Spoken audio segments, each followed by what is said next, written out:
من يهده الله فلا مضل له ومن يضلل فلا هادي له وأشهد أن لا إله إلا الله وحده لا شريك له وأشهد أن محمدا عبده ورسوله أرسله بالهدى ودين الحق ليظهره على الدين كله ولو كره المشركون.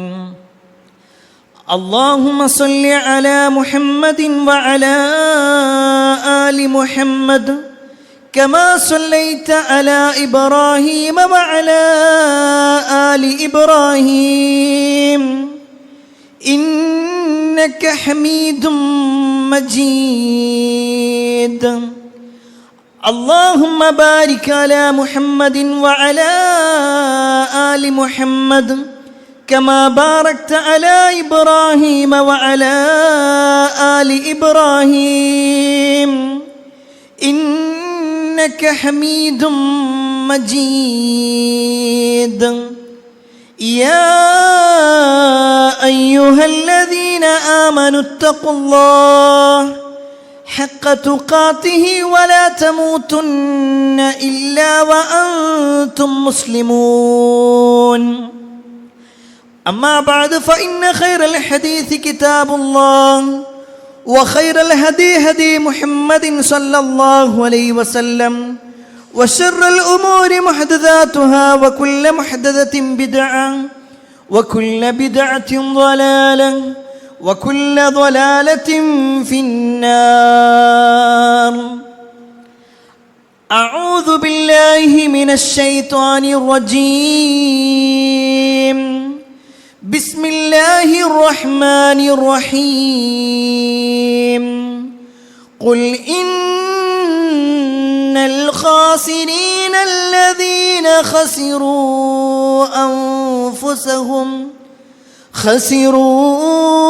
أنفسهم وأهليهم يوم القيامة ألا ذلك هو الخسران المبين. يا أيها الناس أوصيكم وإياي أولا بتقوى الله. ഏറെ സ്നേഹനീയനായ സത്യവിശ്വാസികളെ, സഹോദരന്മാരെ, സഹോദരിമാരെ, രക്ഷിതാക്കളെ, അള്ളാഹുവിൻ്റെ വിധിവിലക്കൽ അനുസരിച്ചുകൊണ്ടും പ്രവാചകൻ സല്ലല്ലാഹു അലൈഹി വസല്ലമയുടെ ജീവിതചര്യ പിൻപറ്റിക്കൊണ്ടും ജീവിക്കണമേ എന്ന് ആദ്യമായി എന്നോടും തുടർന്ന് നിങ്ങൾ ഓരോരുത്തരോടും ഉണർത്തുകയാണ്, വസിയ്യത്ത് ചെയ്യുകയാണ്. വീണ്ടും ഒരു തെരഞ്ഞെടുപ്പ് ചൂടിലേക്ക് നമ്മുടെ നാട് പ്രവേശിച്ചുകൊണ്ടിരിക്കുന്നു. നാടിൻ്റെ വിവിധ ഭാഗങ്ങളിൽ ഫ്ലക്സുകൾ ഉയരപ്പെട്ട് കഴിഞ്ഞു.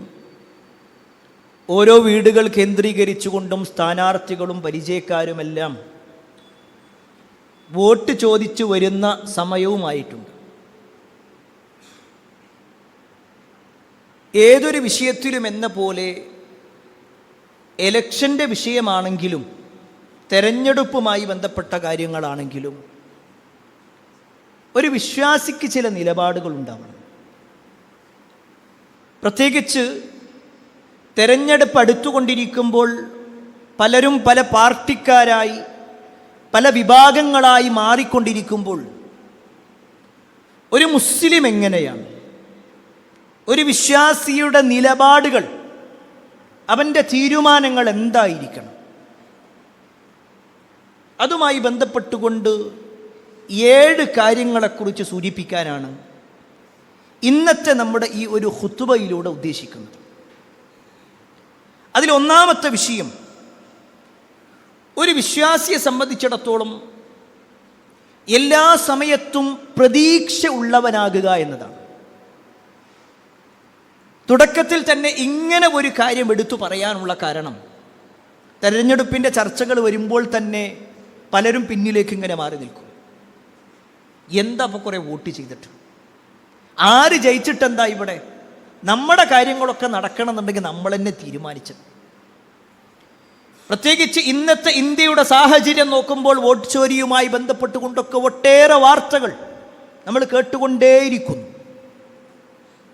ഇതിൽ ഒരു നിരാശയോടുകൂടി, ഒന്നുകിൽ വോട്ടുമായി ബന്ധപ്പെട്ടുകൊണ്ടുള്ള നിരാശ, അതല്ലെങ്കിൽ പാർട്ടികളുമായി ബന്ധപ്പെട്ടുകൊണ്ടുള്ള നിരാശ, അതുമല്ലെങ്കിൽ വ്യക്തികൾ സ്ഥാനാർത്ഥികളുമായി ബന്ധപ്പെട്ടുകൊണ്ടുള്ള നിരാശയിലാണ് പല ആളുകളുള്ളത്. എന്നാൽ പ്രിയപ്പെട്ടവരെ, ഒരു വിശ്വാസി എല്ലാ സമയത്തും പ്രതീക്ഷയോടുകൂടിയാണ് അവൻ്റെ ജീവിതം. ഒരു പക്ഷേ പാർട്ടികൾക്ക് പ്രശ്നങ്ങൾ ഉണ്ടാവാം, വ്യക്തികൾക്ക് പോരായ്മകൾ ഉണ്ടാവാം, എങ്കിലും നമ്മൾ ജീവിക്കുന്നത് ഒരു ജനാധിപത്യ രാജ്യത്തിലാണ്. ഞാൻ ഈ സംസാരിച്ചു കൊണ്ടിരിക്കുന്ന ഈ സമയം വരെ ഇന്ത്യ ജനാധിപത്യ രാജ്യം തന്നെയാണ്. അതിലൊരു മാറ്റവും ഇതുവരെയും വന്നിട്ടില്ല. എങ്കിൽ ഈ ജനാധിപത്യം എന്ന് പറഞ്ഞാൽ എന്താണ്? ചെറിയ പ്രായം തൊട്ടേ നമ്മൾ പഠിക്കുന്നുണ്ട്. ജനങ്ങളാൽ തിരഞ്ഞെടുക്കപ്പെടുന്നവരാണ്. ആ ജനങ്ങളിൽ നമ്മളുണ്ട്. നമ്മളെന്ന കമ്മ്യൂണിറ്റിയുണ്ട്, മുസ്ലിം എന്ന് പറയുന്ന കമ്മ്യൂണിറ്റിയുണ്ട്. എല്ലാ മുസ്ലിമീങ്ങളും ഇതിൽ നിന്ന് അകന്നു നിൽക്കുക എന്ന ഒരു സംസ്കാരമല്ല വിശ്വാസികൾ എടുക്കേണ്ടത്. മറിച്ച് ഈ ഇസ്ലാമിന് പോരായ്മ വരുത്താത്ത രൂപത്തിൽ, മുസ്ലിമിന്റെ ഇസ്സത്തിന് നഷ്ടം വരുത്താത്ത രൂപത്തിൽ ആരാണോ നമുക്ക് സൗകര്യമായിട്ടുള്ളത് അവരെ നമുക്ക് തിരഞ്ഞെടുക്കാം, അവരുമായി സഹകരിക്കാം. അതിനപ്പുറത്തേക്ക് ഇസ്ലാമിനെ ഇല്ലായ്മ ചെയ്യാനും, മുസ്ലിമീങ്ങളെ കൊല്ലാക്കൊല ചെയ്യാനും, മുസ്ലിമീങ്ങളെ ഇല്ലാതാക്കാനും, ഈ നാട്ടിൽ നിന്ന് തുരത്താനും വേണ്ടി നിയമങ്ങൾ കൊണ്ടുവരുന്നവരോട് തീർച്ചയായും ഒരു മുസ്ലിം എന്ന നിലക്ക് നമുക്ക് നോ പറയേണ്ടി വരും. എങ്കിലും ആവർത്തിച്ചു പറയുന്നു, ഒരു മുസ്ലിം പ്രതീക്ഷയുള്ളവൻ തന്നെയാണ്. അവിടെ മുസ്ലിമിനെ സംബന്ധിച്ചിടത്തോളം ചില ചരിത്രങ്ങൾ മനസ്സിലാക്കാനുണ്ട്. നബി സല്ലല്ലാഹു അലൈഹി വസല്ലം മക്കയിൽ ജീവിച്ചു. 40-ാമത്തെ വയസ്സിലാണ് നബി സല്ലല്ലാഹു അലൈഹി വസല്ലമക്ക് നുബുവത്ത് കിട്ടിയതെങ്കിൽ വീണ്ടും 13 കൊല്ലത്തോളം നബി സല്ലല്ലാഹു അലൈഹി വസല്ലം മക്കയിൽ തന്നെ കടിച്ചുകൂട്ടി. അങ്ങനെ തൻ്റെ 53-ാമത്തെ വയസ്സിൽ നബി സല്ലല്ലാഹു അലൈഹി വസല്ലം മക്കയിൽ നിന്ന് മദീനയിലേക്ക് ഹിജ്റ പോകുകയാണ്. എത്രയോ തവണ നമ്മൾ ആ ചരിത്രം വിശദീകരിച്ചിട്ടുണ്ട്. ആ ചരിത്രത്തിന്റെ പൂർണ്ണത പറയാനല്ല, മറിച്ച് നബി സല്ലല്ലാഹു അലൈഹി വസല്ലമക്ക് മക്കയിൽ മുസ്ലിമായി ജീവിക്കാൻ, ഇസ്ലാം അനുസരിച്ചുകൊണ്ട് നിലകൊള്ളാൻ പ്രയാസമായപ്പോൾ അള്ളാഹുവിൻ്റെ കൽപ്പന പ്രകാരമാണ് മക്കയിൽ നിന്ന് മദീനയിലേക്ക് ഹിജ്റ പോകുന്നത്.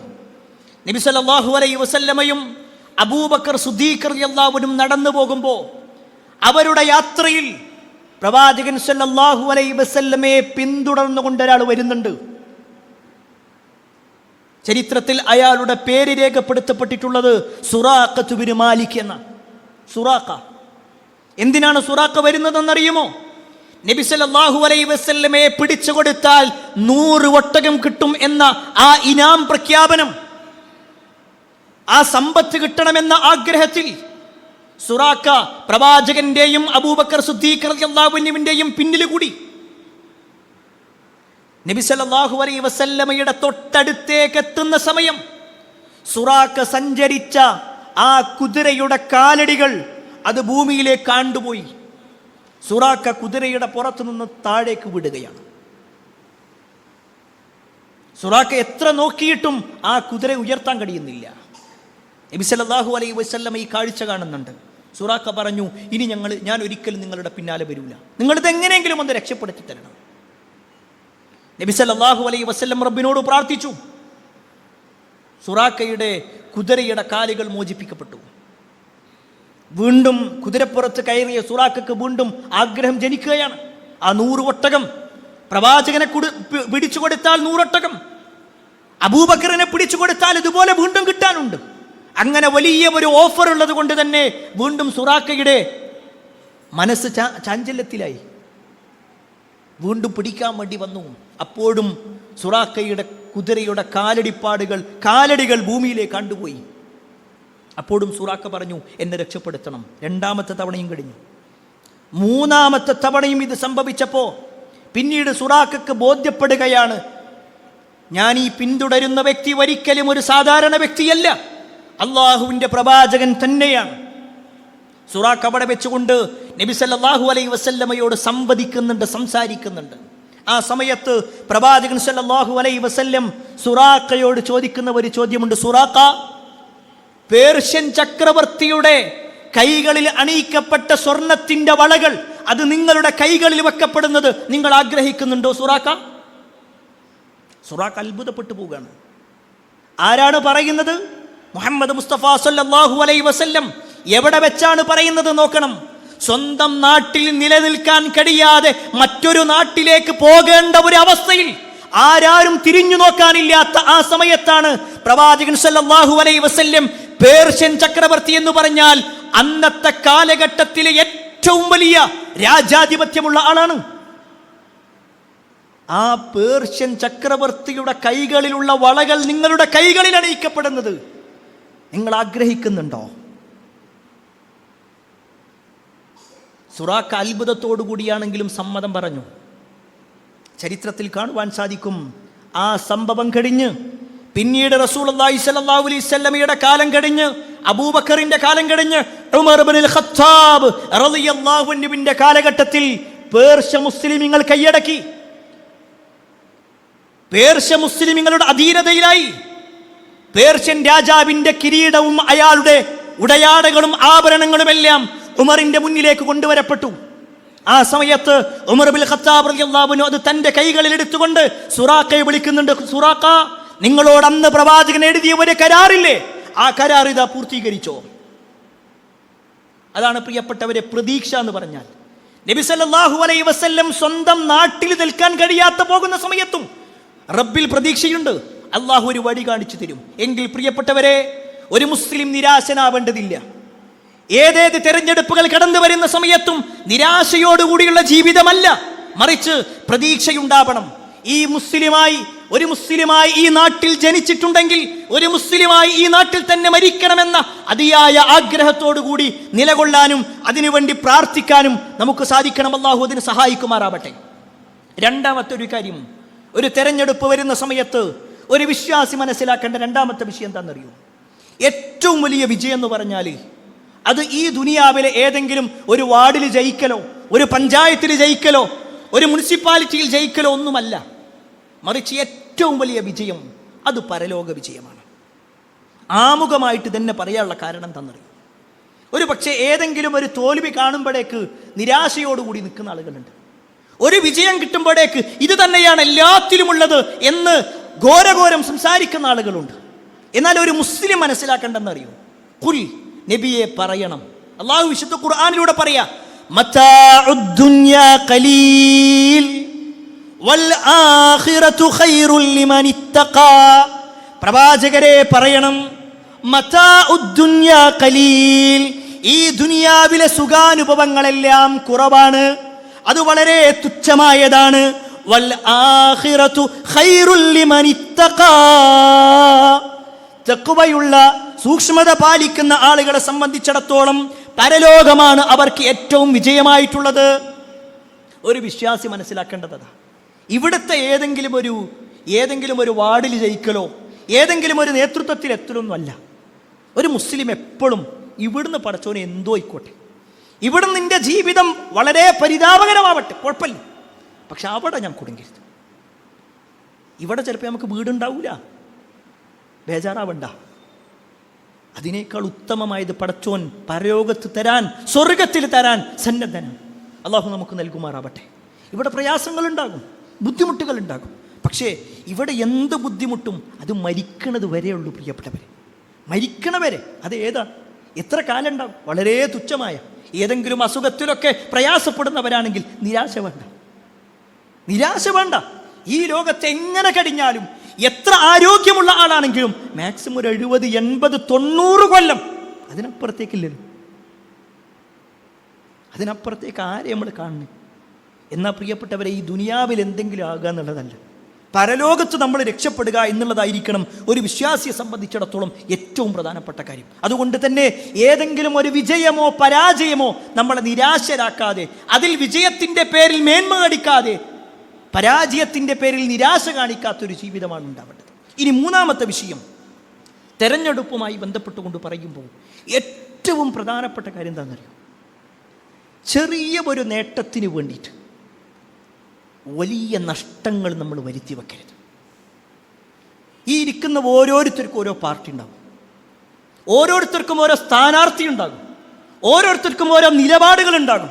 എന്നാൽ പ്രിയപ്പെട്ടവരെ മനസ്സിലാക്കിക്കോ, നമ്മുടെ പരലോകം നഷ്ടപ്പെടുത്തുന്ന രൂപത്തിലേക്ക് നമ്മൾ പോകാൻ പാടില്ല. വിശുദ്ധ ഖുർആനിൽ ഒരു ആയത്ത് കേട്ടോ, ഖുൽ ഇന്നൽ ഖാസിരീനല്ലദീന ഖസിറൂ അൻഫുസഹും വഅഹ്ലീഹിം യൗമൽ ഖിയാമ. ഖുൽ നബിയെ പറയണം, ഇന്നൽ ഖാസിരീൻ, തീർച്ചയായും നഷ്ടക്കാരെന്ന് പറഞ്ഞാൽ ആരാണെന്നോ, അല്ലദീന ഖസിറൂ അൻഫുസഹും വഅഹ്ലീഹിം യൗമൽ ഖിയാമ, പരലോകത്ത് സ്വന്തത്തിനും കുടുംബത്തിനുമൊക്കെ നഷ്ടം വരുത്തിയ ആളുകളാണവർ. എന്നിട്ട് പറയാണ്, അലാ, നിങ്ങൾ മനസ്സിലാക്കിക്കോ, ദാലിക ഹുവൽ ഖുസ്റാനുൽ മുബീൻ, അതാണ് ഏറ്റവും വലിയ നഷ്ടം എന്ന് പറഞ്ഞാൽ അതാ. ഈ ദുനിയാവിലുള്ള എന്തെങ്കിലും ഒരു നഷ്ടമല്ല, പരലോകത്ത് നഷ്ടം വരുത്തുന്ന രൂപത്തിലാകരുത് നിങ്ങളുടെ ജീവിതം. പ്രിയപ്പെട്ടവരിത് പറയാനൊരു കാരണമുണ്ട്. നമ്മൾ അല്ലാഹുവിൻ്റെ തൗഫീഖ് കൊണ്ട് നിസ്കരിക്കുന്ന ആൾക്കാരാണ്, നോമ്പെടുക്കാറുണ്ട്, സ്വതക്ക കൊടുക്കാറുണ്ട്, പല നന്മകളും ചെയ്യാറുണ്ട്. എന്നാൽ ഇങ്ങനെയൊക്കെ നന്മകൾ ചെയ്തിട്ട് അത് പരലോകത്ത് ഉപകാരപ്പെടാത്ത ചില ആളുകളുണ്ട്. പരലോകത്ത് ഉപകാരപ്പെടാത്ത ചില ആളുകൾ. നബി സല്ലല്ലാഹു അലൈഹി വസല്ലം സ്വഹാബത്തിനോട് ചോദിക്കാണ്, അതദ്റൂന മൽ മുഫ്ലിസ്, നിങ്ങൾക്കറിയോ ആരാണ് ഈ മുഫ്ലിസ് എന്ന് പറഞ്ഞാൽ ആരാ? ഈ പാപ്പര് എന്ന് പറഞ്ഞാൽ എന്താ? അതാണ് നബിയുടെ ചോദ്യം, ആരാണ് ഈ പാപ്പര്? ആ സമയത്ത് സ്വഹാബത്ത് പറഞ്ഞു, അൽ മുഫ്ലിസു ഫീനാ മല്ലാ ദിർഹമ ലഹു മതാ, ഞങ്ങളുടെ കൂട്ടത്തിൽ പൈസയൊന്നുമില്ല, ഒരു വിഭവം ഒന്നും ഇല്ലാത്ത ആളുകൾ, സാമ്പത്തികമായിട്ടോ ഒന്നുമില്ലാത്ത ആൾ, അയാളാണ് മുഫ്ലിസ്. ആ സമയത്ത് റസൂലുള്ളാഹി സ്വല്ലല്ലാഹു അലൈഹി വസല്ലം പറയാനല്ല, ഇന്നൽ മുഫ്ലിസ മിൻ ഉമ്മത്തി യഅതി യൗമൽ ഖിയാമ, എൻ്റെ ഈ ഉമ്മത്തിലുള്ള മുഫ്ലിസ് ആരാന്നറിയോ? പാപ്പരാരാന്നറിയോ? അവൻ നാളെ പരലോകത്ത് വരും, ബിസ്വലാത്തിൻ, നമസ്കാരവുമായിട്ട് വരും, വസിയാമിൻ, നോമ്പുമായിട്ട് വരും, വസകാത്തിൻ, സകാത്തുമായിട്ട് വരും. ഇസ്ലാമിൻ്റെ എല്ലാ കാര്യങ്ങളും ചെയ്തിട്ടുണ്ടാകും. പക്ഷേ വയഅതി ഖദ് ശതമ ഹാദാ വഖദഫ ഹാദാ വഅകല മാല ഹാദാ വസഫക ദമ ഹാദാ വദറബ ഹാദാ. സുബ്ഹാനല്ലാഹ്, വാചകം നോക്ക്. നബി സല്ലല്ലാഹു അലൈഹി വസല്ലം പറയണം, നാളെ പരലോകത്ത് ഇങ്ങനെ ചില ആൾക്കാർ വരും, ഒരു നിസ്കരിച്ചിട്ടുണ്ട്, നോമ്പെടുത്തിട്ടുണ്ട്, സക്കാത്ത് കൊടുത്തിട്ടുണ്ട്, നന്മകൾ പലതും ചെയ്തിട്ടുണ്ട്, പക്ഷേ അവൻ മറ്റൊരുത്തനെതിരെ ആരോപണം പറഞ്ഞിട്ടുണ്ട്, മറ്റൊരുത്തനെ ചീത്ത വിളിച്ചിട്ടുണ്ട്, മറ്റൊരുത്തന്റെ സമ്പത്ത് അപഹരിച്ചിട്ടുണ്ട്, മറ്റൊരുത്തനെ മർദ്ദിച്ചിട്ടുണ്ട്, അവനെ പ്രയാസപ്പെടുത്തിയിട്ടുണ്ട്. എന്നിട്ട് നബി സല്ലല്ലാഹു അലൈഹി വസല്ലം പറയാ, ഇങ്ങനെ ഈ വന്ന ആൾക്കാരെ അവരുടെ നന്മകൾ എടുത്തിട്ട് അല്ലാഹു ഒരിക്കലും ഇങ്ങനെ കൊടുക്കും. ആരാണോ ആരോപണം പറഞ്ഞത്, ആരാണോ വഞ്ചിച്ചത്, ആരാണോ സമ്പത്ത് അപഹരിച്ചത്, ആരാണോ മർദ്ദിച്ചത്, ആ മർദ്ദിച്ച വ്യക്തിയുടെ നമസ്കാരം എടുത്തുകൊണ്ട് മർദ്ദിക്കപ്പെട്ടവന് കൊടുക്കും. റസൂലുള്ളാഹി സ്വല്ലല്ലാഹു അലൈഹി വസല്ലം അവസാനിപ്പിച്ചില്ല, ഇങ്ങനെ കൊടുത്തു കൊടുത്ത് ഇവന്റെ നന്മകൾ മുഴുവൻ തീർന്നു. അപ്പം എന്താ ചെയ്യുക? വീണ്ടും നബി സല്ലല്ലാഹു അലൈഹി വസല്ലം പറയാണ്, അപ്പോൾ മറ്റുള്ളവന്റെ തിന്മകൾ എടുത്തുകൊണ്ട്, അവൻ ചെയ്തിട്ടുള്ള കുറ്റങ്ങൾ എടുത്തുകൊണ്ട് ഇവന് തിരിച്ചു കൊടുക്കും. സുബ്ഹാനല്ലാഹ്, അന്ന് ആലോചിച്ച് നോക്കിക്കോളി. നമ്മൾ സുബഹി നിസ്കരിക്കുക, ആ എതിർ സ്ഥാനാർത്ഥി ചിലപ്പോൾ സുബഹി നിസ്കരിച്ചിട്ടുണ്ടാവില്ല, പക്ഷേ നമ്മുടെ സുബഹി നമസ്കാരം അവന് നമ്മൾ കൊടുക്കും, അവനെതിരെ നമ്മളൊരു കമന്റ് ഇട്ട്, അവനെതിരെ ആരോപണങ്ങൾ പറഞ്ഞ്, അവനെതിരെ ആക്ഷേപങ്ങൾ പറഞ്ഞ്, ഇല്ലാ കഥകൾ പറഞ്ഞ് മെനയുണ്ടാക്കിയിട്ട് അങ്ങനത്തെ കുറേ കാര്യങ്ങളുമായിട്ട് നിൽക്കും. നല്ലോണം സൂക്ഷിച്ചോളി പ്രിയപ്പെട്ടവർ, നമ്മളെ പരലോകം നഷ്ടപ്പെടുന്ന കാര്യമാണ്. തെരഞ്ഞെടുപ്പ് എന്ന് പറയുമ്പോൾ അതൊരു ഭൗതികമായിട്ടുള്ള ഒരു ചെറിയൊരു പരിപാടി എന്നതിനപ്പുറത്തേക്ക് നമ്മുടെ പരലോകം നഷ്ടപ്പെടുത്തുന്നത്. സഹകരിക്കണ്ട എന്നല്ല പറഞ്ഞതിൻ്റെ അർത്ഥം, നമ്മുടെ നാവ് കൊണ്ടോ, നമ്മുടെ കൈകൾ കൊണ്ടോ, നമ്മുടെ വിരലുകൾ കൊണ്ടോ, നമ്മുടെ സംസാരങ്ങൾ കൊണ്ടോ, നമ്മുടെ പെരുമാറ്റങ്ങൾ കൊണ്ടോ ഒരിക്കലും ഒരാൾക്കെതിരെ ആരോപണം പറയാൻ, ആക്ഷേപങ്ങൾ പറയാൻ, പരദൂഷണങ്ങൾ പറയാൻ, കളവുകൾ പ്രചരിപ്പിക്കാൻ നമ്മളതിന് കൂട്ടു നിൽക്കാൻ പാടില്ല. എന്താ ഈ പരദൂഷണം എന്ന് പറഞ്ഞാൽ എന്താ? ചില ആൾക്കാരൊക്കെ പറയുന്ന വാക്കുകൾ, നമ്മളിപ്പോൾ എന്താ ഒരു ചെയ്തതല്ലേ വിളിച്ചു പറയണത്, അവർ കാണിച്ചതാ ഞങ്ങൾ പറഞ്ഞത്. ശരി, എന്താ റസൂലുള്ളാഹി സ്വല്ലല്ലാഹു അലൈഹി വസല്ലം പരദൂഷണത്തെക്കുറിച്ച് പറഞ്ഞത്? നബി സല്ലല്ലാഹു അലൈഹി വസല്ലം സ്വഹാബത്തിനോട് ചോദിക്കുകയാണ്, അതദറൂന മൽ ഗീബ, എന്താണ് പരദൂഷണം നിങ്ങൾക്ക് അറിയുമോ? ആ സമയത്ത് സ്വഹാബത്ത് പറഞ്ഞു, അല്ലാഹു റസൂലു അലം, അല്ലാഹുവും റസൂലിനും മാത്രമേ അറിയുള്ളൂ. ആ സമയത്ത് റസൂലുള്ളാഹി സ്വല്ലല്ലാഹു അലൈഹി വസല്ലം പറയാണ്, അൽ ഗീബ, പരദൂഷണം എന്ന് പറഞ്ഞാൽ ദിക്റുക അഖാക ബിമാ യക്റഹു, നിന്റെ സഹോദരന് ഇഷ്ടമില്ലാത്ത ഒരു കാര്യം അവനെക്കുറിച്ച് നീ പറയലാണ്. ഒരാളെക്കുറിച്ച് ഇഷ്ടമില്ലാത്തൊരു കാര്യം, അയാൾക്ക് ഇഷ്ടമല്ല നമ്മളാ പറയുന്നത്, പക്ഷെ നമ്മൾ അതിങ്ങനെ പറഞ്ഞടക്കാം. ഇതാണ് ഗീബത്ത്. ഇത് റസൂലുള്ളാഹി സ്വല്ലല്ലാഹു അലൈഹി വസല്ലം പറഞ്ഞപ്പോൾ നമ്മുടെ മനസ്സിലുള്ള അതേ സംശയം സ്വഹാബത്തിനുണ്ടായി. ഇപ്പൊ ഞാനിത് പറയുമ്പോൾ നിങ്ങളുടെ മനസ്സിൽ എന്താണോ സംശയം, അതേ സംശയം സ്വഹാബത്തിനുണ്ടായി. അവർ ചോദിച്ചു, അഫറഅയ്ത ഇൻ കാന ഫീ അഖി മാ അഖൂൽ, അല്ലാഹുവിന്റെ റസൂലേ, ഞങ്ങളാ പറയുന്നത് അയാളിൽ ഉള്ളതാണെങ്കിലോ?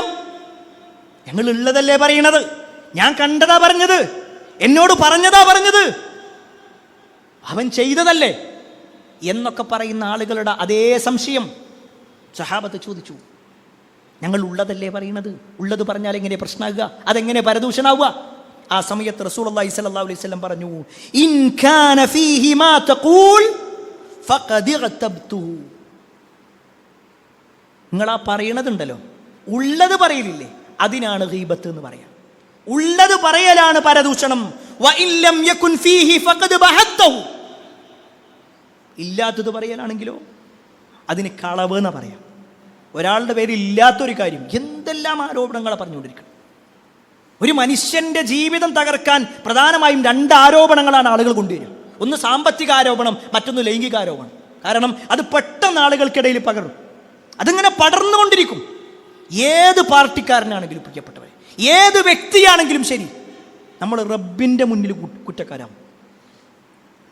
ഈ പറഞ്ഞതിൻ്റെ അർത്ഥം ഒരാൾക്ക് എന്ത് തോന്നിയാസവും വിളിച്ചു പറയാം, എന്ത് മെസ്സേജും അയക്കാം എന്നൊന്നുമല്ല. തെറ്റ് ചെയ്തിട്ടുണ്ടോ തീർച്ചയായും കുറ്റക്കാർ പിടിക്കപ്പെടണം, കുറ്റക്കാരാക്കപ്പെടണം, അതിലൊന്നും യാതൊരു സംശയവുമില്ല. പക്ഷേ ഒരാളുടെ വ്യക്തി ജീവിതവുമായി ബന്ധപ്പെട്ടുകൊണ്ട് ഇറങ്ങിയിട്ട് അതിങ്ങനെ തോന്നിയതുമൊക്കെ നമ്മുടെ നാവിൽ വിളിച്ചു പറയുന്ന, നമ്മുടെ കമൻറ്റുകളിൽ സോഷ്യൽ മീഡിയകളിൽ അതിങ്ങനെ എഴുതിവിടുന്നൊരവസ്ഥ നല്ലോണം ശ്രദ്ധിക്കേണ്ട കാര്യം. എത്രത്തോളം എന്നാൽ വിശുദ്ധ ഖുർആൻ ഇതിനെക്കുറിച്ച് പറഞ്ഞെന്തെന്നറിയോ? ഒരാളെക്കുറിച്ച് ഇങ്ങനെ പറയാന്നുള്ളത്. ഇപ്പം നമ്മുടെ ഏതെങ്കിലും ഒരു വാർഡിൽ അങ്ങോട്ടും ഇങ്ങോട്ടുള്ള സംസാരമായി പറയണത് അള്ളാഹു വിശുദ്ധ ഖുർആനിലൂടെ പറഞ്ഞെന്താണെന്നറിയോ? മറ്റൊരാളെക്കുറിച്ച് ഇങ്ങനെ പറയുക എന്നുള്ളത് അള്ളാഹ് ചോദിക്കുന്ന ഒരു ചോദ്യമുണ്ട്. എന്താണെന്നറിയോ? വിശുദ്ധ ഖുർആനിലൂടെ അള്ളാഹു സുബ്ഹാനഹു വ തആല ചോദിക്കാണ്, വലാ തജസ്സദു വലാ യഗ്തബ് ബഅദുകും ബഅദ, നിങ്ങൾ അങ്ങോട്ടും ഇങ്ങോട്ടും ഇങ്ങനെ പരദൂഷണം പറയരുത്. എന്നിട്ട് അള്ളാഹ് പറയാണ്, അയുഹിബ്ബു അഹദുകും അയഅകുല ലഹ്മ അഖീഹി മൈത ഫകരിഹ്തും, നിങ്ങളുടെ സഹോദരൻ മരിച്ചിങ്ങനെ കിടക്കണം, നിങ്ങളുടെ സഹോദരൻ മരിച്ചു കിടക്കുക, അവൻ്റെ ശരീരത്തിൽ നിന്ന് ഇങ്ങനെ അവൻ്റെ വിരലുകൾ, അവൻ്റെ കൈകൾ, അവൻ്റെ കാലുകളൊക്കെ ഇങ്ങനെ മുറിച്ചിങ്ങനെ തിന്നാൻ നിങ്ങൾ ഇഷ്ടപ്പെടുന്നുണ്ടോ? ഫകരിഹ്തുമു, അള്ളാഹ് അതിന് മറുപടിയും പറയാം, നിങ്ങൾക്ക് അത് വെറുപ്പുണ്ടില്ലേ, അത് നിങ്ങൾക്ക് വെറുപ്പാണില്ലേ? എന്നാ ഇതോ അള്ളാന്റെ ചോദ്യമാണ്, അയുഹിബ്ബു അഹദുക്കും, നിങ്ങൾ ആരെങ്കിലും ഇഷ്ടപ്പെടുന്നുണ്ടോ അയ്യഅകുല ലഹ്മ അഖീഹി മൈത, നിങ്ങളുടെ സഹോദരൻ മരിച്ചു കിടക്കെ അവൻ്റെ പച്ചയിറച്ചി തിന്നുന്നത്? എത്ര ഗൗരവമാണ് റബ്ബിൻ്റെ വാക്ക്.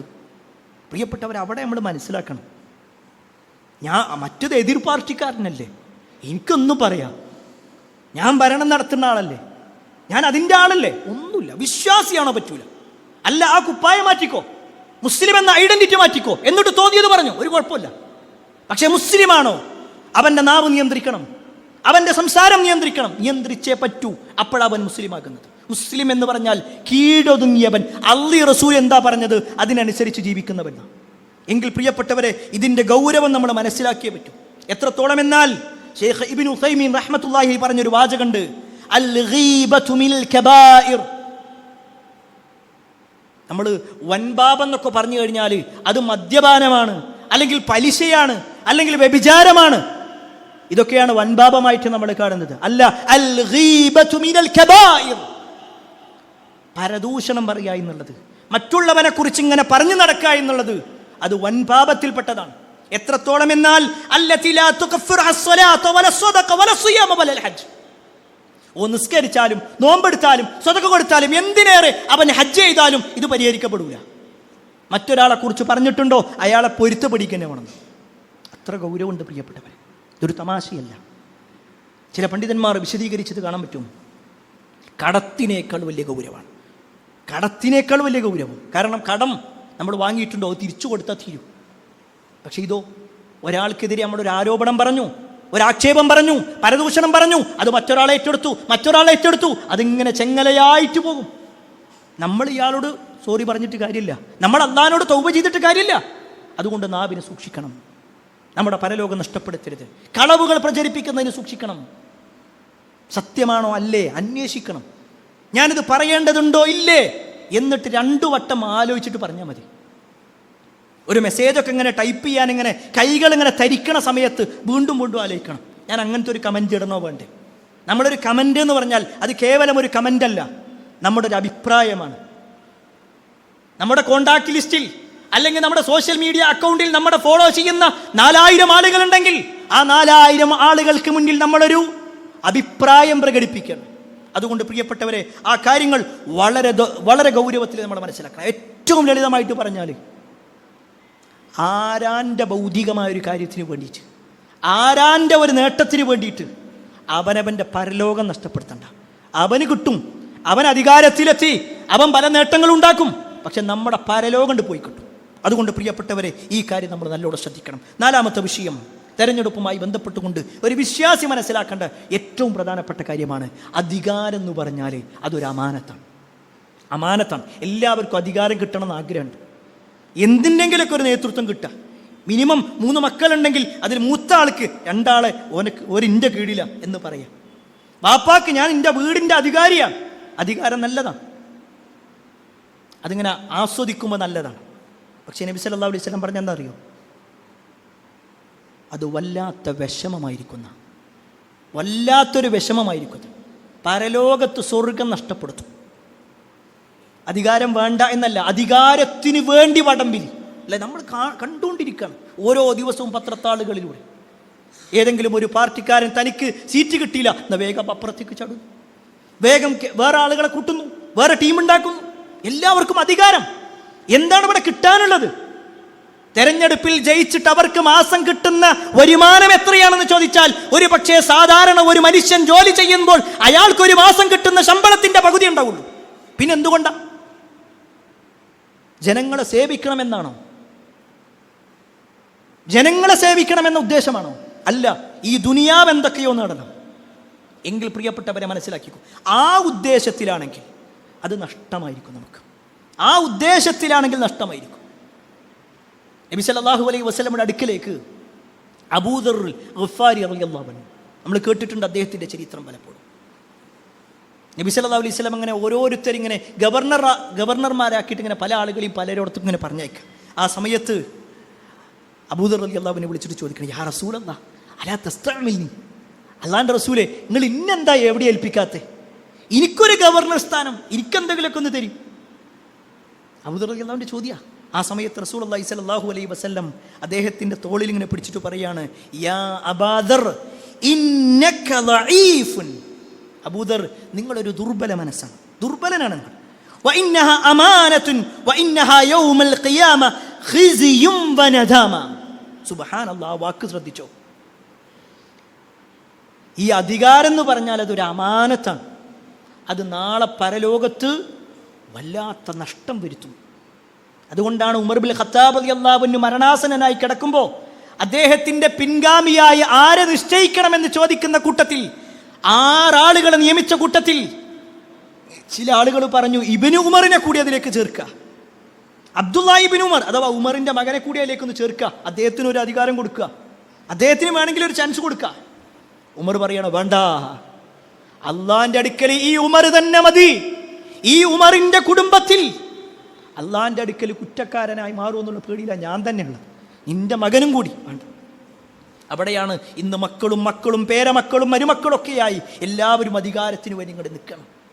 ഞാൻ ഏതെങ്കിലും വ്യക്തികളെയല്ല പറയുന്നത്, പാർട്ടിയല്ല പറയുന്നത്. പക്ഷെ നമ്മൾ ഒരു വിശ്വാസി മനസ്സിലാക്കണം, ഇതൊരു നിദാമയാണ്, അങ്ങേയറ്റത്തെ നഷ്ടങ്ങൾ ഉണ്ടാക്കുന്ന ഒരു കാര്യമായിക്കൊണ്ട് നബി സല്ലല്ലാഹു അലൈഹി വസല്ലം പറഞ്ഞു. എങ്ങനെ? ഇല്ലാ മൻ അഖദഹാ ബിഹഖിഹാ വഅദ്ദല്ലദി അലൈഹി ഫീഹാ. ആ ഒരു ഉത്തരവാദിത്തം കൃത്യമായിട്ട് നിർവഹിക്കണില്ലെങ്കിൽ അപ്പം കുറ്റകരമാണ്. അതല്ല, ഉത്തരവാദിത്തം കൃത്യമായിട്ട് മുന്നോട്ട് പോകുകയാണോ അയാളെ സംബന്ധിച്ചിടത്തോളം അതൊരു ഖൈറാണ്. ഒരിക്കൽ റസൂലുള്ളാഹി സ്വല്ലല്ലാഹു അലൈഹി വസല്ലമയുടെ അടുക്കിലേക്ക് ഒരാൾ വന്നിട്ട് ചോദിക്കുന്നുണ്ട്. പ്രത്യേകിച്ച് ഈ ഭാഗം നമ്മൾ മനസ്സിലാക്കാനുള്ള കാരണം എന്താണെന്ന് അറിയും. ഈ അമാനത്താണെന്ന് പറയും. എല്ലാവരും അമാനത്തിൻ്റെ കാര്യം ഇങ്ങനെ പറയും. എത്രത്തോളം എന്നാൽ നാളെ പരലോകത്ത് സിറാത്ത് പാലത്തിൻ്റെ മുകളിലൂടെ പോകുമ്പോൾ ആ സിറാത്ത് പാലത്തിൻ്റെ അപ്പുറത്തും ഇപ്പുറത്തും ഉണ്ടാകുക ഒന്ന് അമാനത്താണ്, മറ്റൊന്ന് കുടുംബ ബന്ധമാണ്. ഇത് നിർവഹിച്ചിട്ടില്ലെങ്കിൽ, കുടുംബ ബന്ധം പുലർത്താത്ത ഒരാളാണെങ്കിൽ ആ സിറാത്ത് പാലത്തിൻ്റെ മുകളിലേക്കുണ്ട് കയറുമ്പോൾ ആ കുടുംബ ബന്ധം അയാളുടെ തോളിലേക്കാണ് ചാടുന്ന, അയാളെ പിടിച്ച് നരകത്തിലേക്ക് വലിച്ചെറിയും. അമാനത്ത് നിർവഹിക്കാത്തവരാണെങ്കിൽ അതേപോലെ അയാൾ അനുഭവിക്കും. അള്ളാഹു കാത്തിരക്ഷിക്കുമാറാവട്ടെ. പ്രിയപ്പെട്ടവരെ, നബി സല്ലല്ലാഹു അലൈഹി വസല്ലമയോട് ഒരാൾ വന്നിട്ട് ചോദിക്കാണ്, അള്ളാഹിൻ്റെ റസൂൽ എപ്പോഴാണ് അന്ത്യദിനം സംഭവിക്കുക? എപ്പോഴാണ് അന്ത്യദിനം സംഭവിക്കുക? ആ സമയത്ത് റസൂലുള്ളാഹി സ്വല്ലല്ലാഹു അലൈഹി വസല്ലം ഒന്നും മിണ്ടാതെ അങ്ങനെ പോയി. അപ്പോൾ സ്വഹാബിമാരിങ്ങനെ കേൾക്കുന്നുണ്ട്. സ്വഹാബത്ത് പറഞ്ഞു, നബി കേട്ടിട്ടില്ല എന്നാ തോന്നുന്നു. വേറെ ചില ആൾക്കാർ പറഞ്ഞു, നബി കേട്ടിട്ടുണ്ട്, പക്ഷെ ആ ചോദ്യം നബിക്ക് ഇഷ്ടപ്പെട്ടിട്ടില്ല. ഇങ്ങനെ അങ്ങോട്ടും ഇങ്ങോട്ടും പല അഭിപ്രായങ്ങൾ വരിക. കുറച്ച് കഴിഞ്ഞപ്പോൾ നബി സല്ലല്ലാഹു അലൈഹി വസല്ലം തിരിച്ചു വന്നു. എന്നിട്ട് ചോദിക്കുകയാണ്, ഐന സാഇലു അനിസാ, ആ അന്ത്യദിനത്തെക്കുറിച്ച് ചോദിച്ചില്ലേ, അയാൾ എവിടെയെന്ന് ചോദിച്ചു. അപ്പോൾ അയാൾ ഉടനെ നബിൻ്റെ മുന്നിലേക്ക് വന്നിട്ട് പറഞ്ഞു, നബി ഞാൻ അവിടെ ഉണ്ട്. ആ സമയത്ത് നബി സല്ലല്ലാഹു അലൈഹി വസല്ലം പറയാണ്, അന്ത്യദിനം എപ്പോഴാണെന്നറിയോ? ഫഇദാ ദുയ്യഅത്തിൽ അമാന ഫൻതദിരി സാ, അമാനത്ത് നിർവഹിക്കപ്പെടാത്തത് നിങ്ങൾ കണ്ടാൽ ഉറപ്പിച്ചോ, അത് അന്ത്യദിനത്തിൻ്റെ അടയാളമാണ്. അമാനത്ത് നിർവഹിക്കാത്തരിക്കും.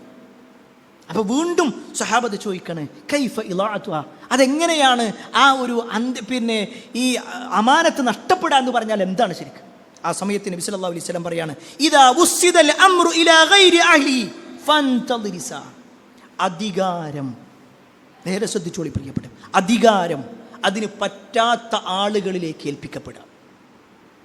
അതിന് പറ്റാത്ത ആളുകൾ എല്ലാവരും നോക്കെന്താണെന്നറിയോ?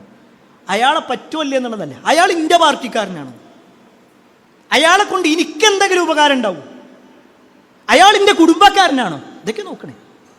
അയാൾ അതിന് പറ്റുമല്ലേ എന്നുള്ളതല്ല, അതാ പറയുന്നത്. അതാ റസൂലുള്ളാഹി സ്വല്ലല്ലാഹു അലൈഹി വസല്ലം പറയും, ഇദാ ഉസ്സിദൽ അംറു ഇലാ ഗൈരി അഹ്ലി, അതിൻ്റെ അഹ്ലികാരല്ലാത്തവരിലേക്ക് നേതൃത്വം നൽകപ്പെടും, അവർ നേതാക്കന്മാരായി മാറും. അത് കേവലം ഏതെങ്കിലും ഒരു വാർഡിന്റെ വിഷയത്തിൽ മാത്രമല്ല, രാഷ്ട്രീയത്തിന്റെ വിഷയത്തിൽ മാത്രമല്ല, മത നേതാക്കന്മാരാണെങ്കിലും ശരി, പള്ളിയുടെ നേതാക്കന്മാരാണെങ്കിലും ശരി, സംഘടനാ നേതാക്കന്മാരാണെങ്കിലും ശരി, അതിലൊന്നും സംശയമല്ല.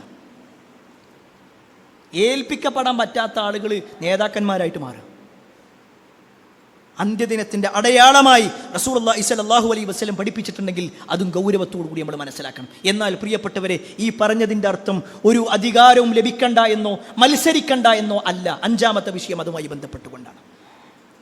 ചില ആളുകൾ ഒരു പക്ഷെ നമ്മളെ ഏൽപ്പിക്കപ്പെട്ടു, ജനങ്ങൾ നമ്മളെ തെരഞ്ഞെടുത്തു, നമ്മുടെ ഉദ്ദേശം ശുദ്ധിക്കനുസരിച്ച് കൊണ്ട് ഉത്തരവാദിത്വം ഏറ്റെടുത്തു എങ്കിൽ ആ വാഗ്ദാനങ്ങൾ പാലിക്കണം. വാഗ്ദാനങ്ങൾ പാലിക്കാനുള്ളത് ആയത്തുൽ മുനാഫിഖ് തലാസുൻ ഇദാ ഹദ്ദസ കദബ വഇദാ വഅദ അഖ്ലഫ. മുനാഫിക്കിന്റെ ലക്ഷണം എന്താണെന്നറിയോ? വാഗ്ദാനം ചെയ്താൽ ലംഘിക്കും. ചില ആൾക്കാരുടെയൊക്കെ വാഗ്ദാനങ്ങൾ എങ്ങനെ അതൊക്കെ തെരഞ്ഞെടുപ്പിന്റെ സമയത്ത് അങ്ങനെയൊക്കെ ഉണ്ടാകും, അത് കഴിഞ്ഞാൽ പിന്നെ നോക്കണ്ട. അതാണോ വാഗ്ദാനങ്ങൾ? വാക്കു പറഞ്ഞ പാലിക്കണം. മുസ്ലിമാണോ അതിന് ഗൗരവം കൂടും. നമ്മളങ്ങനെ ഏറ്റെടുത്തു കഴിഞ്ഞാൽ പിന്നെ ഒരുപാട് നന്മകൾ ചെയ്യാനുള്ളൊരവസരമാണ്. ഒരു ഉത്തരവാദിത്വം ഏറ്റെടുത്തു കഴിഞ്ഞാൽ ജനങ്ങൾക്ക് എന്തെല്ലാം ചെയ്യാൻ പറ്റും. ഒരു പക്ഷേ ചികിത്സാ സഹായങ്ങളായിരിക്കാം, വീട് വെച്ചു കൊടുക്കലാവാം, റോഡ് നന്നാക്കലാവാം, വെള്ളം എത്തിച്ചു കൊടുക്കലാവാം, എന്ത് തന്നെയാണെങ്കിലും പ്രിയപ്പെട്ടവരെ, അങ്ങനെ ഒരാൾ നേതൃത്വത്തിൽ വന്നാൽ അയാൾ മനസ്സിലാക്കേണ്ടെന്നറിയോ? പടച്ചറപ്പേ, ഇതിലൂടെ എനിക്ക് എൻ്റെ സ്വർഗം നന്നാക്കണം. ഒരു നേതൃത്വം കിട്ടിയാൽ അതാ ചിന്തിക്കണ്ടേ. മറ്റൊരാളെ സഹായിക്കാൻ, മറ്റുള്ളവർക്ക് ഉപകാരം ചെയ്യാൻ, അതിലൂടെ എൻ്റെ കീച്ച വീർപ്പിക്കുക, എൻ്റെ അക്കൗണ്ട് നന്നാക്കുക, എൻ്റെ മക്കളെ നന്നാക്കുക അല്ല. അതിലൂടെ എനിക്കൊന്നും വേണ്ട, എൻ്റെ പരലോകം നേതാക്കണം, അതിന് പാപങ്ങളെ ഞാൻ സഹായിക്കണം. ആ ഒരു ചിന്തയിലായിരിക്കണം പ്രവർത്തകന്മാരും നേതാക്കന്മാരും ഉണ്ടാവേണ്ടത്. അല്ലാഹു സുബ്ഹാനഹു തആല എല്ലാ അർത്ഥത്തിലും ഒരു മുസ്ലിമായി നിലകൊള്ളാനുള്ള തൗഫീക്ക് നമുക്ക് ഏവർക്കും നൽകുമാറാവട്ടെ. അൽഹംദുലില്ലാഹി റബ്ബിൽ ആലമീൻ വസ്സലാത്തു വസ്സലാമു അലാ റസൂലില്ലാഹ് വഅലാ ആലിഹി വഅസ്ഹാബിഹി അജ്മഈൻ. അമ്മാ ബഅദ്. പ്രിയപ്പെട്ട സഹോദരങ്ങളെ, സത്യവിശ്വാസികളെ, അള്ളാഹുവിൻ്റെ വിധിവിലക്കളനുസരിച്ചുകൊണ്ടും പ്രവാചകൻ സല്ലല്ലാഹു അലൈഹി വസല്ലമയുടെ ജീവിതചര്യ പിൻപറ്റിക്കൊണ്ടും ജീവിക്കണമേ എന്ന് ഒരിക്കൽ കൂടി എന്നോടെന്ന പോലെ നിങ്ങൾ ഓരോരുത്തരോടും ഉണർത്തുകയാണ്, വസിയ്യത്ത് ചെയ്യുക. ഇലക്ഷനുമായി ബന്ധപ്പെട്ടുകൊണ്ട് ഒരു മുസ്ലിം എന്ന നിലയ്ക്ക് നമ്മൾ ശ്രദ്ധിക്കേണ്ടതായ ചില കാര്യങ്ങളെക്കുറിച്ചാണ് ഓർമ്മപ്പെടുത്തിയത്. അതിൽ ആറാമത്തെ ഒരു കാര്യം എന്താണെന്ന് വെച്ച് കഴിഞ്ഞാൽ, ഇലക്ഷൻ്റെ പ്രചരണത്തിനും മറ്റൊക്കെ ഇറങ്ങിയിട്ട് നമ്മുടെ നിസ്കാരം മുടക്കുന്ന, നമ്മുടെ ആരാധനാകർമ്മങ്ങൾ ഇല്ലാതാക്കുന്ന അവസ്ഥ ഉണ്ടാകാൻ പാടില്ല. പല ആളുകളും ഇങ്ങനെ ജമാഅത്ത് നടക്കുന്നുണ്ടാകും, ആ സമയത്താണ് ഇങ്ങനെ ആഘോഷ പരിപാടികൾ ഉണ്ടാകുക. മറ്റുള്ളവർക്കൊരു പക്ഷേ അത് അനുവദിക്കപ്പെട്ടതായിരിക്കാം, ഇതര മതത്തിൽപ്പെട്ട ആളുകൾക്ക്, കാരണം അവർക്ക് ആ സമയത്ത് നിസ്കാരമല്ല. എന്നാൽ മുസ്ലിം അങ്ങനെയല്ല. നമ്മൾ മുസ്ലിമാണോ, ബാങ്ക് കൊടുക്കുന്നുണ്ടെങ്കിൽ നമ്മൾ പള്ളിയിലെത്തണം. കാരണം റസൂലുള്ളാഹി സ്വല്ലല്ലാഹു അലൈഹി വസല്ലം കൃത്യമായിട്ട് പറഞ്ഞു, ഇന്ന ബൈന റജുലി വബൈന ശിർക്കി വൽ കുഫർ തർക്കു സ്വലാ. ഒരു മുസ്ലിമും കാഫിറും തമ്മിലുള്ള വ്യത്യാസം എന്ന് പറഞ്ഞാൽ നമസ്കാരം ഉപേക്ഷിക്കലാണ്. മഗ്രിബിൻ്റെ സമയത്ത് ആ ജാഥയുടെ കൂടെ ഇങ്ങനെ പോകുന്നുണ്ട്, അവിടെ നിസ്കാരം നടക്കുന്നുണ്ടെങ്കിൽ ആ നിസ്കരിക്കുന്നവൻ മുസ്ലിമാണ്, നിസ്കരിക്കാത്തവൻ കാഫിറാണ്. നിസ്കരിക്കാത്തവൻ കാഫിറാണ്, ഒരു സംശയമല്ല. എത്രത്തോളം എന്നാൽ ഉമർ ഇബ്നുൽ ഖത്താബ് റളിയല്ലാഹു അൻഹു പറയാണ്, ലാ ഇസ്ലാമ ലിമൻ ലം യുസല്ലി. നിസ്കരിക്കാത്തവൻ മുസ്ലിം അല്ല, വ്യക്തമായിട്ട് ഒരു ഇസ്ലാമിലല്ല. എങ്കിൽ പ്രിയപ്പെട്ടവരെ, അത് ഒരു വക്തല്ലേ, അത് ഒരു ജമാഅത്തല്ലേ? അങ്ങനെയല്ല. വിശ്വാസിയെ സംബന്ധിച്ചിടത്തോളം അതിനൊരു ഗൗരവം കൊടുക്കണം. നമ്മുടെ പരലോകം നഷ്ടപ്പെടുത്തരുത്. ഈ ആഘോഷ പരിപാടികൾക്കും അതുപോലെ തന്നെ ജാഥകൾക്കൊക്കെ ഇറങ്ങിയിട്ട്, അത് ഇറങ്ങണ്ട എന്നല്ല പറയണത്, അതൊക്കെ നിങ്ങളുടെ സൗകര്യം പോലെ ഓരോരുത്തരുടെയും വിശ്വാസം അനുസരിച്ചുകൊണ്ട്, അനുഭാവം അനുസരിച്ചുകൊണ്ട്, ഏത് പാർട്ടിയാണോ അതും അനുസരിച്ച് മുന്നോട്ട് പോകാം. പക്ഷേ നമ്മുടെ പരലോകം നഷ്ടപ്പെടുത്തുന്ന രൂപത്തിലേക്ക് ഇറങ്ങാൻ പാടില്ല. ഇനി വളരെ പ്രധാനപ്പെട്ടൊരു വിഷയം എന്താണെന്ന് വെച്ച് കഴിഞ്ഞാൽ, ഇന്ന് സ്ത്രീകളുമായി ബന്ധപ്പെട്ടുകൊണ്ടുള്ള വിഷയങ്ങൾ ഒരു പരിധിയുമില്ലാതെയാണ് നീങ്ങിക്കൊണ്ടിരിക്കുന്നത്. പ്രത്യേകിച്ച് സഹോദരിമാർ ശ്രദ്ധിക്കണം. ഇന്ന് നമ്മുടെ നാട്ടിൽ സ്ത്രീ ശാക്തീകരണം എന്ന പേരിലാണ് ഈ കാര്യങ്ങളൊക്കെ വരുന്നത്. ഒരു പക്ഷേ ഒരു 10-15 കൊല്ലങ്ങൾക്ക് മുമ്പുള്ള സ്ത്രീകളുടെ അവസ്ഥയല്ല ഇന്നത്തെ ഒരവസ്ഥ. സ്ത്രീകൾ പഠനത്തിൻ്റെ വിഷയത്തിൽ മികവ് പുലർത്തുന്നുണ്ട്, അതുപോലെ തന്നെ പല മേഖലകളിലും അവർ മുന്നോട്ട് വരുന്നുണ്ട്. തീർച്ചയായും അത് പ്രോത്സാഹിപ്പിക്കപ്പെടേണ്ട കാര്യം തന്നെയാണ്. പക്ഷേ ഒരു മുസ്ലിമിനെ സംബന്ധിച്ചിടത്തോളം, ഒരു മുസ്ലിം സ്ത്രീയെ സംബന്ധിച്ചിടത്തോളം ചില കാര്യങ്ങൾ ശ്രദ്ധിച്ചേ പറ്റൂ. അന്യ പുരുഷന്മാരോടുള്ള ഇടപെടൽ, അത് സ്ത്രീ പുരുഷനോട് ഇടപെടലാണെങ്കിലും പുരുഷൻ സ്ത്രീയോട് ഇടപെടലാണെങ്കിലും വളരെ ഗൗരവമുണ്ട്. അതിൽ അവളുടെ വേഷം എന്താണ്? ഒരു പെണ്ണിൻ്റെ വേഷം, ഒരു പെണ്ണിൻ്റെ ഔറത്ത്, ഒരു മുസ്ലിം പെണ്ണിൻ്റെ ഔറത്ത് എന്താ? മദ്രസയിൽ ഒരു 4ാം ക്ലാസ് വരെ പോയിട്ടുണ്ടെങ്കിൽ അത് മനസ്സിലാവും. ഒരു 4ാം ക്ലാസ് വരെ ഉണ്ടെങ്കിൽ, പഠിച്ചിട്ടുണ്ടെങ്കിൽ നമുക്ക് മനസ്സിലാവും. മുഖവും മുൻകൈയും അല്ലാത്ത ബാക്കിയെല്ലാം ഔറത്താണ്. എന്നാൽ ഖേദകരമെന്ന് പറയട്ടെ, ഇന്ന് പല സഹോദരിമാരും ഒരു പക്ഷേ ഇതിനെക്കുറിച്ച് അറിവില്ലാത്തത് കൊണ്ടായിരിക്കാം, തൻ്റെ ശരീരത്തിൻ്റെ പല ഭാഗങ്ങളും കാണിച്ചു കൊണ്ടുള്ള ഫോട്ടോ പോസ്റ്റ് ചെയ്യുന്നു, വലിയ വലിയ ഫ്ലക്സുകളും പോസ്റ്ററുകളും ഉണ്ടാക്കുന്നു. എന്തിനേറെ ജനങ്ങളിലേക്ക് ഇങ്ങനെ ഇറങ്ങിച്ചില്ല. പ്രിയപ്പെട്ട സഹോദരിമാരെ, അള്ളാനെ ഭയപ്പെട്ടോളൂ. നമ്മളിവിടെ ഏതെങ്കിലും ഒരു ചെറിയ സ്ഥാനം കിട്ടണമല്ല, പരലോകത്ത് സ്വർഗം കിട്ടണമെന്നുണ്ടെങ്കിൽ ചില നിലപാടുകൾ നമ്മൾ കടുപ്പിച്ചേ പറ്റൂ. ഇത് പറയുമ്പോൾ ഒരു പക്ഷേ വിമർശനങ്ങളുണ്ടാകും, എനിക്ക് ആക്ഷേപങ്ങളുണ്ടാകും, ട്രോളുകളുണ്ടാകും. പക്ഷേ അള്ളാൻ്റെ അധീനാണ്, പറയാതിരിക്കാൻ കഴിയില്ല. നമ്മളെന്താ റബ്ബിനോട് പറയാ? എനിക്ക് ഇന്ന ഒരു ന്യായമുണ്ട്, എല്ലാവരും എന്നോട് ഇങ്ങനെ പറഞ്ഞു, ആ പാർട്ടിയിലുള്ള മുഴുവൻ ആൾക്കാരും ഇങ്ങനെ പറഞ്ഞത്, അവരുടെ ഒരു തൃപ്തിക്ക് വേണ്ടിയിട്ടാണ് ഞാൻ എൻ്റെ തട്ടം ഒഴിവാക്കിയത്, അവരുടെ തൃപ്തിക്ക് വേണ്ടിയിട്ടാണ് ഞാൻ പർദ്ദ ഒഴിവാക്കിയത്. എന്താ പറയാ? അള്ളാൻ്റെ മുന്നിൽ എന്തു പറയും? അതിലൊന്ന് ശ്രദ്ധ കൊടുക്കേണ്ടതുണ്ട്. രണ്ടാമത്തെ ഒരു വിഷയം, ഇതിൽ തന്നെ ചേർത്ത് വെക്കേണ്ട ഒരു കാര്യം, ഇന്ന് പല ആളുകളും സ്ഥാനാർത്ഥികൾ എന്ന് പറഞ്ഞ് എല്ലാവരെയും പോയി കെട്ടിപ്പിടിക്കുന്നൊരവസ്ഥ. അന്യരാണോ അന്യരല്ലേ എന്നൊന്നുമില്ല. അതൊരു സ്ത്രീ പുരുഷനെ കെട്ടിപ്പിടിക്കലാണെങ്കിലും ഒരു പുരുഷൻ വന്ന് സ്ത്രീക്ക് കൈകൊടുക്കലാണെങ്കിലും ഒക്കെ എന്താ ഇസ്ലാമിൻ്റെ നിയമം? ഇത് പറയുമ്പോൾ ഇസ്ലാമിനെ വേഗം 6ാം നൂറ്റാണ്ടിലേക്ക് പറഞ്ഞേക്കും. എന്താ നമ്മുടെ കഴിഞ്ഞ ആഴ്ചകളിൽ നമ്മൾ കണ്ടത്? പല സ്ഥലങ്ങളിലും പീഡനങ്ങളിലേക്ക് പോയില്ലേ? എങ്കിൽ 1400 വർഷങ്ങൾക്ക് മുമ്പ് ഇന്ന് വിമർശകന്മാരായ ആളുകൾ പറയുന്ന 6ാം നൂറ്റാണ്ടിന്റെ ആ നിയമം അത് പാലിച്ചിരുന്നെങ്കിൽ ഈ പീഡനങ്ങളിലേക്ക് പോകൂല, പ്രശ്നങ്ങളിലേക്ക് പോകൂല. അവിടെ ഇസ്ലാം പറഞ്ഞൊരു നിയമമുണ്ട്, ആ നിയമത്തിൽ നിൽക്കണം. എത്രത്തോളം എന്നാൽ നബി സല്ലല്ലാഹു അലൈഹി വസല്ലം പറയാണ്, നിങ്ങളുടെ തലയിൽ ഒരു ഇരുമ്പിന്റെ ആണിങ്ങനെ അടിച്ചു തറച്ചോ. എത്രത്തോളം എന്നാൽ നിനക്ക് അനുവദനീയമല്ലാത്ത ഒരു പെണ്ണിനെ പോയി തൊടുന്നതിനേക്കാൾ നല്ലത് അതാണ്. നിനക്ക് അനുവദനീയമല്ലാത്ത ഒരു പെണ്ണിനെ പോയി തൊടുക. അത് കൈ കൊടുക്കലാവാം, തോളിൽ പിടിക്കലാവാം, ചേർത്ത് പിടിക്കലാവാം, ചേർന്ന് നിൽക്കലാവാം. അള്ളാന്റെ റസൂല പറയുന്നത് സല്ലല്ലാഹു അലൈഹി വസല്ലം, നിനക്ക് അനുവദനീയമല്ലത്. നിന്റെ ഭാര്യയാണോ? അല്ല. നിന്റെ മകളാണോ? അല്ല. നിന്റെ ഉമ്മയാണോ? അല്ല. നിന്റെ സഹോദരിയാണോ? അല്ല. പിന്നാരാ? അവരുടെ കാര്യത്തിൽ എങ്ങനെയാണ് അവരെങ്ങനെ തൊട്ടുരുമി നിൽക്കുക? ഇത് പറയുമ്പോൾ ഞാൻ നേരത്തെ സൂചിപ്പിച്ചതുപോലെ ഇതൊക്കെ ഏതോ ഒരു പ്രാചീന കാലം അല്ല പ്രിയപ്പെട്ടവരെ, ഇത് അള്ളാഹിൻ്റെ ദീനാണ്. റസൂലുള്ളാഹി സ്വല്ലല്ലാഹു അലൈഹി വസല്ലമയെ പറയണത്. നിങ്ങൾക്കറിയോ, നബി സല്ലല്ലാഹു അലൈഹി വസല്ലമയുടെ അടുക്കിലേക്ക് ഒരാൾ മുസ്ലിമായ വരികയാണെന്ന് പറഞ്ഞു കഴിഞ്ഞാൽ നബി ഇങ്ങനെ കൈ നീട്ടുന്നു. പ്രവാചകന്റെ കൈകളിലേക്ക് ഇങ്ങനെ ചേർത്ത് വെച്ചിട്ടാണ് എല്ലാവരും ഇസ്ലാം സ്വീകരിക്കുക, ബൈഅത്ത് ചെയ്യുക. പക്ഷേ നബി സല്ലല്ലാഹു അലൈഹി വസല്ലം സ്ത്രീകൾ ഇങ്ങനെ കൈ നീട്ടിയ നബി കൈ കൊണ്ട് വലിക്കും. എന്നിട്ട് പറയും, ലാ അമസ്സു നിസാ, ഞാൻ പെണ്ണുങ്ങളെ തൊടൂല. അത്ര ഗൗരവമുള്ള വിഷയം. എത്രത്തോളം എന്നാൽ മഹദിയായ ആയിഷ റളിയല്ലാഹു അൻഹ പറയാണ്, വലാ വല്ലാഹി മാ മസ്സത് യദു റസൂലുള്ളാഹി സ്വല്ലല്ലാഹു അലൈഹി വസല്ലം യദു ഇംറഅത്തിൻ ഖത്തു. നബി സല്ലല്ലാഹു അലൈഹി വസല്ലം ഒരിക്കൽ പോലും ഒരു അന്യ പെണ്ണിനെ തൊട്ടിട്ടില്ല, തൊടൂല നബി. അത്ര ഗൗരവമുണ്ടെങ്കിൽ നമ്മളങ്ങനെ കല്യാണത്തിലേക്ക് ചെല്ലുമ്പോൾ ഇന്ന് സോഷ്യലല്ലേ എന്ന് തെളിയിക്കാൻ വേണ്ടിയിട്ടാണ് അവന് കൈ ഇങ്ങനെ കൊടുക്കുക. ആരാണ്? അമ്മായിൻ്റെ, എളാമാൻ്റെ, മുത്തച്ഛൻ്റെ, എന്തൊക്കെ കാരണങ്ങളാണ് പറയുന്നത്. അവരുടെ ഏതോ ഒരു റിലേറ്റീവ് എന്നാ, അല്ലെങ്കിൽ കൂടെ പഠിച്ച ആളെന്നാ. അന്യരല്ലേ? എങ്കിൽ പ്രിയപ്പെട്ടവരെ, ഇതിൻ്റെ ഗൗരവം നമ്മൾ മനസ്സിലാക്കിക്കോ. ഇവിടെ ഒരു പക്ഷേ നമുക്ക് അവരെ തൃപ്തിപ്പെടുത്തലും അവരുടെ പുഞ്ചിരി കിട്ടലും അവരുടെ സഹായം കിട്ടലും ഒക്കെ ഉണ്ടാകും. പക്ഷെ അതിനപ്പുറത്തേക്ക് മരണത്തിന് ശേഷം ഒരു ജീവിതമുണ്ട്. അത് വിശ്വസിക്കുന്നവരാണ് നമ്മൾ. എങ്കിൽ ആ ഒരു ജീവിതത്തിൽ നമ്മൾ രക്ഷപ്പെടണം. അതിനുവേണ്ടിയാണ് ഈ പറഞ്ഞ ഓരോ നിയമങ്ങളും കൃത്യമായി പ്രമാണബദ്ധമായി കൊണ്ട് സൂചിപ്പിച്ചിട്ടുള്ളത്. അതനുസരിച്ച് കൊണ്ട് ജീവിക്കാൻ ഞാൻ നിങ്ങൾ പരിശ്രമിക്കുക. അതിന് അല്ലാഹു സുബ്ഹാനഹു വ തആല നമുക്ക് ഏവർക്കും തൗഫീഖ് നൽകുമാറാവട്ടെ. ഒരുപാട് ആളുകൾ പ്രാർത്ഥന കൊണ്ട് വസിയത്ത് നൽകിയിട്ടുണ്ട്. എല്ലാവരുടെയും പ്രാർത്ഥന അല്ലാഹു സ്വീകരിക്കുമാറാവട്ടെ. നമുക്കിടയിൽ ഒരുപാട് ആളുകൾ ശാരീരികമായും മാനസികമായും സാമ്പത്തികമായും ഒക്കെ പ്രയാസപ്പെടുന്നവരുണ്ട്. അവരുടെ എല്ലാ പ്രയാസങ്ങളും അല്ലാഹു നീക്കി കൊടുക്കുമാറാവട്ടെ.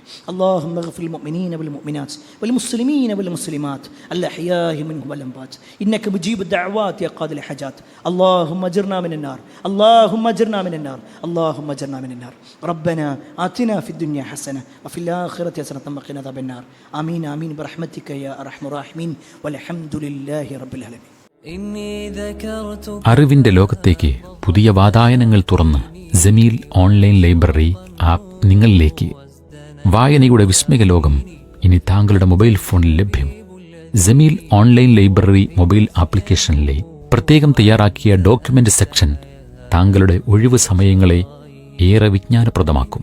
വിവിധ വിഷയങ്ങളിലുള്ള പുസ്തകങ്ങൾ, ലഘുലേഖകൾ, വീഡിയോ തുടങ്ങി വായനയ്ക്ക് മാറ്റുകൂട്ടുന്ന അനേക വിഭവങ്ങളുമായി Jameel app.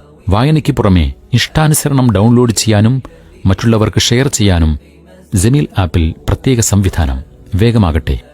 Jameel app Android മൊബൈലുകളിൽ play സ്റ്റോറിൽ നിന്നും ആപ്പിൾ മൊബൈലുകളിൽ ആപ്പ് സ്റ്റോറിൽ നിന്നും സൗജന്യമായി ഡൗൺലോഡ് ചെയ്യാം.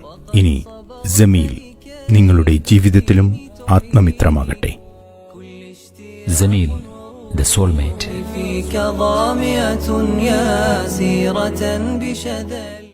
Piece radio, tune to reality.